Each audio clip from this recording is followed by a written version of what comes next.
Tonight's story is based on a true experience told by the person who lived it. My name is Mahmoud, and a few years ago, I was working at a very famous hotel located on the road between Hurghada and Safaga. Like many young people, I was searching for a job and trying to earn a living. I wasn't alone there. I had three close friends who worked with me at the hotel: Mohammed, Mustafa, and Munir. Over time, we became very close. We spent almost every day together, and we actually started enjoying our work because we had each other. The hotel provided accommodation for employees, and the four of us shared the same room. One normal workday, after a long, exhausting shift dealing with all kinds of people and nationalities, Egyptians, Russians, Gulf tourists, and many others, we finally finished our duties. By the end of the day, we were completely exhausted. We returned to our room, sat together like we always did, and started talking.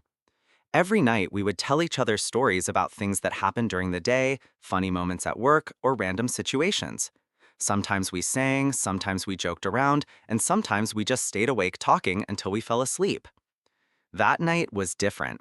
While we were sitting together, Mustafa suddenly said, "Guys, today I was talking to an Egyptian guest, and he told me something really strange." We all looked at him. He continued, "He told me that he has been coming to this area for years, and he asked me about the desert house." I looked at him confused. "The desert house? What house?" Mustafa replied. I asked him the same thing. He told me, "You work here and you don't know about the desert house?" I laughed and said, "No, I don't know anything about it." The guest was surprised and said, "How can you not know? There is an abandoned house very close to the hotel." The moment Mustafa said that, we all became interested. None of us had ever heard about this place before. But before we could ask more questions, Munir interrupted us. He looked serious and said, "Forget about this subject. Stop talking about it." We looked at him. Munir had been working there longer than all of us. He had heard stories about that house before. He lowered his voice and said, "I have heard many things about that house. Terrible things." We asked him, "Like what?" He hesitated for a moment, then said, "People say horrible things happen there. I heard that some people went inside and never came back." The room suddenly became quiet. I looked at Munir and asked, "Wait, you knew about this place and never told us?" He replied, "Why would I tell you? Some things are better left unknown."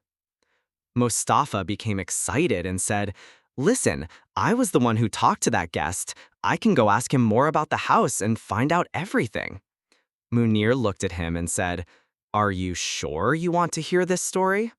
Mustafa smiled. "Of course, tell us." Munir took a deep breath and began telling us what he had heard. He said, "Years ago, a man and his young son entered that house. The father came out, but the boy never did. Every day, the father returned to the house. He walked around it, searching for his son. He kept saying, 'The house took my son. The house took my son.' Until one day, they found the man lying dead in front of the house." The room became silent. Then Munir continued, "And that's not all. Three foreigners once heard about the house and decided to explore it. They took a camera with them and went inside. After 15 minutes, they came back and said they didn't see anything strange. But when they returned home and checked the camera, they were shocked. The pictures showed things that shouldn't have been there. In every photo, there were people standing behind them. Women wearing white dresses, children, and strange figures watching them. And the videos were even worse. There were things moving inside the house, moving faster than any human could move." At that moment, I interrupted him. "Okay, Munir, enough. You were just waiting for the chance to tell us all these scary stories." Everyone laughed. The fear turned into jokes. Mohammed, our fourth friend, started laughing loudly.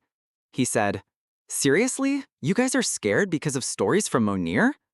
Then he looked at Munir and said, "Do you believe everything people tell you? I don't believe any of this."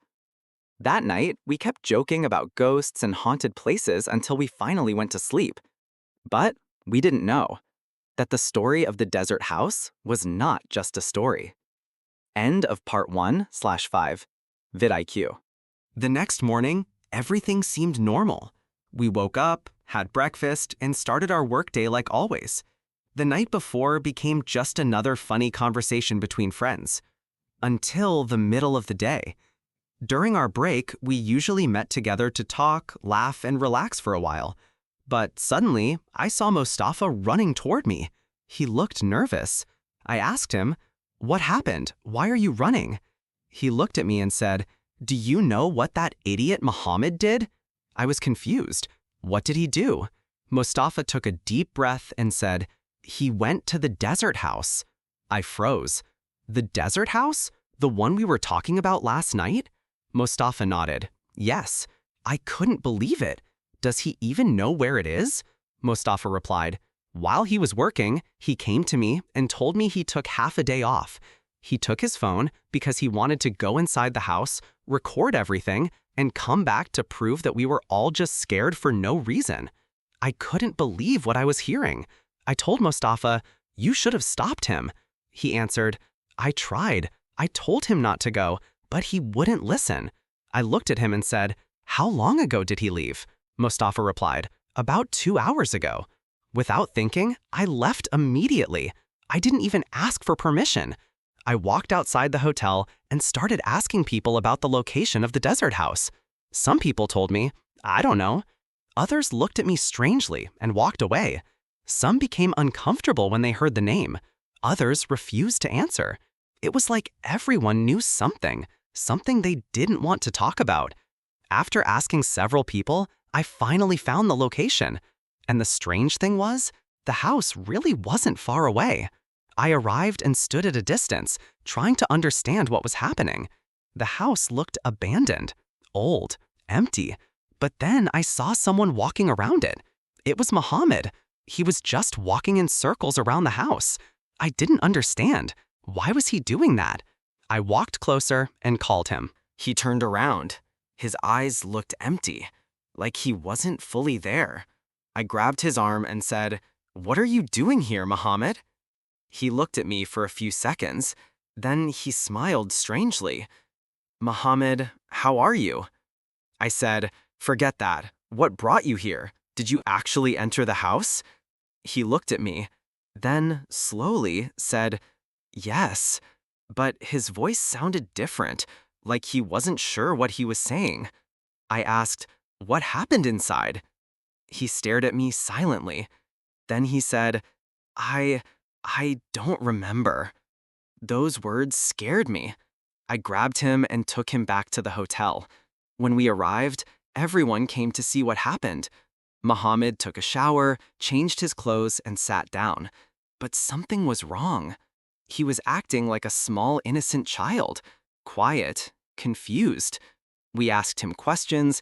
We tried to understand what happened, but every time he said, "I don't know. I don't remember." There was nothing we could get from him. After a while, we decided to sleep and talk in the morning. But that night, something happened. Something we could never explain. That night, after we returned to our room, everyone was tired. We tried to forget what happened with Muhammad. Maybe he was just scared. Maybe the house was just an abandoned place with nothing inside. At least, that's what we wanted to believe. We turned off the lights and went to sleep. Hours passed. Everything was quiet. Until, suddenly, I woke up. I didn't know why. At first, I thought I heard someone crying. A strange sound, like someone was suffering, or like someone was choking. My heart started beating faster. The first person who came to my mind was Muhammad. I quickly looked at his bed. He was sleeping. The room was completely silent again. The sound disappeared. I thought maybe I was imagining things, so I closed my eyes and tried to sleep again. But a few minutes later, I heard it again. This time, the sound was clearer. I sat up in fear. Before I could do anything, Munir suddenly opened the room door and ran outside. I followed him. I grabbed his arm and asked, "Munir, what happened? Why are you running?" He was breathing heavily. He looked terrified. He said, I was sleeping, and suddenly I felt something grabbing my leg. I opened my eyes, and I saw something standing near me. I asked, "What did you see?" He looked at me and said, "Something hit me in the face. I saw it running toward the door and leaving the room." I looked at him in disbelief. I said, "Munir, everyone is inside the room. Who could have left?" He shook his head. "No, it wasn't one of us. It wasn't even a person." I felt cold. I asked, "What do you mean?" He whispered, "It had long hair. Its back was bent, and there was something on its head." I stared at him. "What?" He swallowed and said, "Two small horns. Yes, two horns." I thought he was terrified and imagining things. I asked, "Munir, how did you see all these details in that moment?" He looked behind me. His face suddenly changed. His voice became a whisper. "Not in that moment." I felt something was wrong. Then he said, "Because it's behind you right now." My entire body froze. I couldn't move. I felt my muscles become stiff. A cold fear spread through me. Slowly, I turned around. I didn't want to see anything, but curiosity forced me. And then, I saw it. A strange creature moving quickly. It had the same description Munir gave. Human-like height, long hair, a twisted, bent back. But the worst part, it was running directly toward our room. We screamed and rushed inside. We woke everyone up. We searched everywhere, every corner, every inch of the room. But there was nothing. Everything looked normal, as if nothing had happened. Then, Mohammed finally woke up. After a few minutes, he looked confused and said, "Mohammed, my phone is missing." I asked, "Your phone?" He nodded. "I don't know where it is." Then suddenly he said, "It must be there. I'm sure I dropped it inside the house." I looked at him. "You remembered something?" He slowly nodded. "Yes, I remember now." I told him, "Tomorrow we will go get it." He looked at me and said, "I entered the house. I turned on my phone flashlight, and I started recording myself. I even took selfies before going inside. Everything was normal, but after I took some pictures inside, I felt extreme heat on my back, like there was fire burning behind me. I felt a pain I had never felt before. I was scared to look behind me, but something inside me forced me to turn around." Muhammad continued telling me what happened inside the house. He said, "I looked behind me, but I didn't see anything. I thought maybe I was just scared. Then I grabbed my phone and started recording a video. I wanted to document everything I saw, or everything I couldn't see. I wanted to bring proof back to you guys, but while I was standing there, something happened. I suddenly heard the voice of a child. I couldn't understand where the sound was coming from. The fear was too much. I fell down and lost consciousness. When I woke up, I was lying outside the house, right in front of the door. I listened carefully. Nothing about his story made sense. The next day, we all went to work as usual. After finishing our shift, I took Muhammad and went with him back to the house. Before entering, we said, "Bismillah, I seek refuge in Allah from Satan." Then we stepped inside. The place was completely empty. Dust covered everything. The walls looked old and damaged. But then, near the entrance, we found something. Muhammad's phone. It was lying on the ground in front of the house. The screen was completely destroyed, broken into 1,000 pieces. We picked it up and went back. Muhammad looked at the phone and said, "I think it's useless now. It won't work." I told him, "Leave it with me. Maybe we can fix it." I took it to a phone repair technician I knew. He was very good at repairing phones. I gave him the phone and said, "I don't need it fixed completely. I just want the photos and videos saved." He looked at the broken screen and said, "This is expensive to repair. It would be easier to buy another phone." I told him, "I don't care about the phone. I only need what's inside it." He nodded and said, "Okay, but this is an iPhone. I need the iCloud password to access the pictures." Honestly, I wasn't very familiar with phones. I didn't understand much about iCloud. So I went back to Muhammad and asked, "Do you have something called iCloud on your phone?" He replied, "Yes, I think so. I don't really know what it does, but I turned it on." I asked, "Do you remember the password?" He thought for a moment. Then he said, "Yes." He gave me the information, I wrote it down and went back to the repair shop. The technician opened his laptop. He entered the details. A few seconds later, the photos and videos appeared.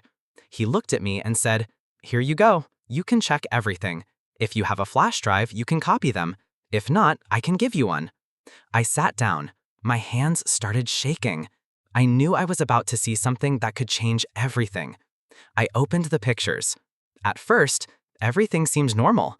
There were many old photos of Muhammad, random moments, normal pictures. Until I reached the last ones. The photos from the desert house. The first selfies outside the house looked normal.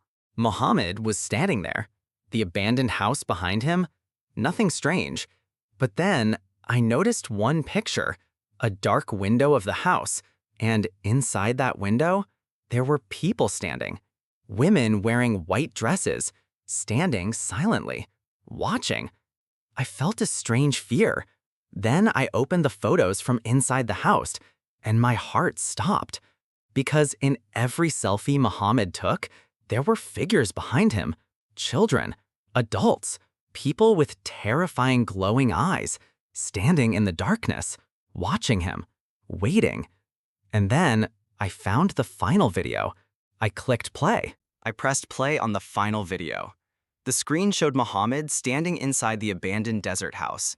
He was holding his phone and recording himself. His voice sounded confident. He was laughing. He said, "Look at me, guys. I'm inside the haunted house everyone is afraid of. I'm here with Muhammad, the one who doesn't fear anything. I'm recording everything to prove that there is nothing here." The camera moved around the room. Old walls, broken furniture, dark corners. Nothing seemed unusual. Muhammad continued, "See, nothing happened. No ghosts, no monsters. Everyone was just making stories." He turned the camera back toward his face. Then suddenly, he stopped talking. His expression changed. He looked at something behind the camera. A few seconds passed. Then he whispered, "Wait, what was that?" The camera moved quickly, but there was nothing. Muhammad laughed nervously. "Maybe I'm just imagining things." He continued recording, but then a strange shadow appeared behind him. Something was standing there, something that was not human. The video shook. Muhammad's breathing became faster. He said, "Who is there?" No answer. The shadow moved closer. Then suddenly, the screen went dark. The video ended. I sat there frozen. I couldn't believe what I had just watched. Behind Muhammad, there was something. A creature made of fire. A body surrounded by burning flames. The fire was bright red, and it was standing directly behind him. Muhammad had seen something. Something real. But somehow, he didn't remember. I knew I had to go back. I had to show him the video. I had to make him remember what happened inside that house. And I had already made my decision. I was going back. But this time, I wasn't going alone. I was going inside the haunted desert house myself because I needed to know the truth. Was it really a haunted place? Were the stories real? Or was there something even worse waiting inside? The end.